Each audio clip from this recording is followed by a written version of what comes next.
welcome to NewsX World's very special episode of The Focal Length. We're at the 151st session of the Inter-Parliamentary Union in Geneva, and with me on the broadcast is a very special guest, Mr. Sangay Dorji. He's a Member of Parliament from Bhutan. Thank you so much for taking our time and speaking to us on NewsX World. At the outset, I wanted to understand from you, how has your experience been at the Inter-Parliamentary Union so far?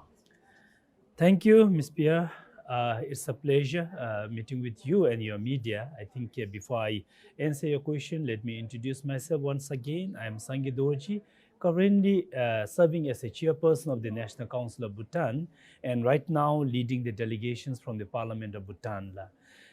As you rightly pointed out regarding the IPU, our presentations here, I think IPU is a big forum of the parliaments across the world, where we can come, listen good practices from other nations, and also to express our own good practices, so that we in the strengthening of democracy altogether, which is very important. And for Bhutan, it is very important because, being a young democracy, His Majesty's vision is to strengthen the democracy and give lots of experiences and exposure to the parliamentarians, so that we can take democracy very well, let people understand democracy at the grassroots level. It is a joint effort in building democracy in our country. Absolutely. And speaking of democracy, what is the future of democracy, in your opinion, for the world? I think when we started democracy, we have a right to say. And equally, people should understand, and we should not forget, that only practicing the right franchise is not enough. We should also know about our responsibility as well. So therefore, I think a flourishing democracy elsewhere will also make people accountable and accessible, and it is also a way of transparency. And definitely, it is the mentality of the people to uphold the democracy so well, not only expressing our own rights, exercising our own rights. We should also take it into account that in order to flourish democracy, in order to support the governance, it is individual accountability and the responsibility. So together, I think we should grow, and together we should make this democracy very strong, and in taking the country to the higher level. Absolutely. As you've pointed out, it's about balancing rights and duties. True. Coming to rights itself, the theme of the 151st Assembly of the IPU is human rights and humanitarian assistance at large. We see more than 120 conflicts across the world. 310 million people have been affected by all of this. I wanted to understand from you, how can we as a world come together to galvanize respect for human rights? Thank you so much. I think that is the vision that His Majesty the King of Bhutan and already enshrined into our constitution as well, the human right, the right of the citizen and responsibility of the citizen.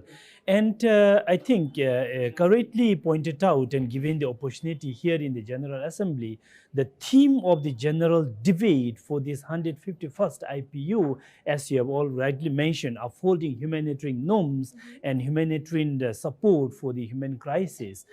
For this, I think it is high time we communicate and enhance people-to-people interactions, and also to coordinate so well, thinking that we live in one planet.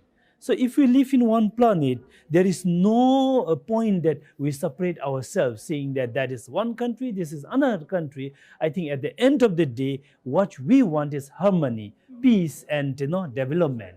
So if this harmony, peace, and development comes together, this becomes an intersection point that we should understand each other. So therefore, this 151st IPU, with the general theme on these humanitarian norms and supporting each other, I think it is profound and very much appropriate, because this IPU brings more than 100 countries together, the decision makers together, the legislators together. And when we say we respect the humanitarians and cut away those crises, it doesn't mean that when we talk about peace and harmony, it is not only about the absence of war. Yes.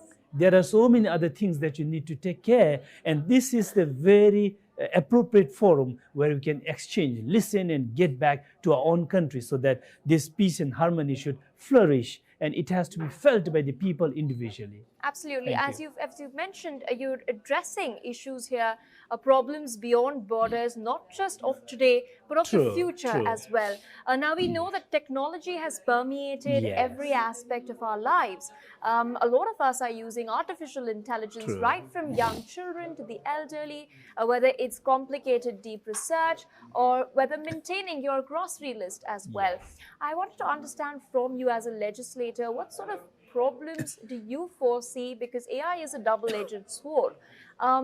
What sort of issues do you face in incorporating artificial intelligence and the challenges that it poses to humanity in policy frameworks? Thank you. Very good question. I think very genuine as well. So, in order for the country to go to the next level, things are changing now and then. What is best today may not be considered the best tomorrow. And that is why the technology, and rightly pointed out and enshrined in the wisdom of His Majesty the King to the Bhutanese people, that we should make our country, we call it Dukul, and we say that a digital Dugul, a digitalized Dugul. So which means, yes, this opportunity provided by the technology has to be incorporated into our daily work, so that we work smartly, not work hard. We work smartly. And when we get the support, and when we use those technologies, as definitely pointed out, it will always come with certain consequences as well. And one thing that at a very normal level in ground reality, of course, the connectivity of internet and communication has to be enhanced first. Otherwise, if that connectivity of the internet speed, or the even for that expenses for all these things can't be controlled, I think having the technology will be a waste of time. All the people, as expected, may not be able to use or put that technology into use that would benefit and help us in growing.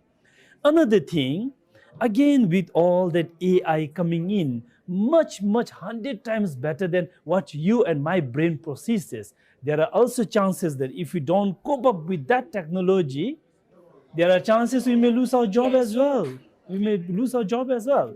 But there are also certain jobs where this AI may not be fitting into this, may not be able to perform. So therefore, one way we should also get support of the AI, other way we should also keep on building our capacity, upscaling that we are doing in our country as envisioned by His Majesty the King.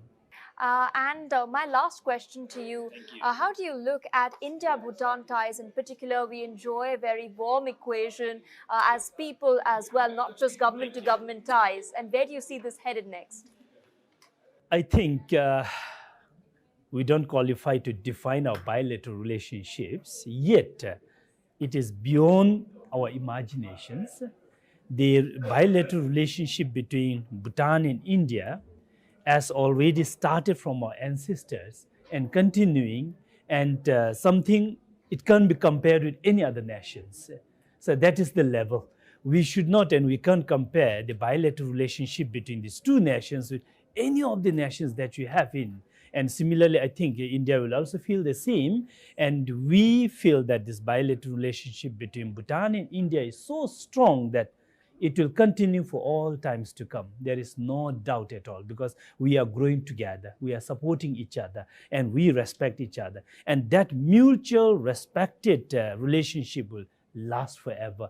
And going forward, it is our generation right now, and we should also pass the same value to the young generations regarding that mutual and goodwill relationship between the two nations. And if we pass that value to our upcoming generations, there is no doubt at all we will be all the time enjoying the bilateral relationships as an exemplary for the whole universe. Absolutely. With that, I would like to thank you, sir, for taking our time. Thank you. Joining us on The Focal Length on NewsX World.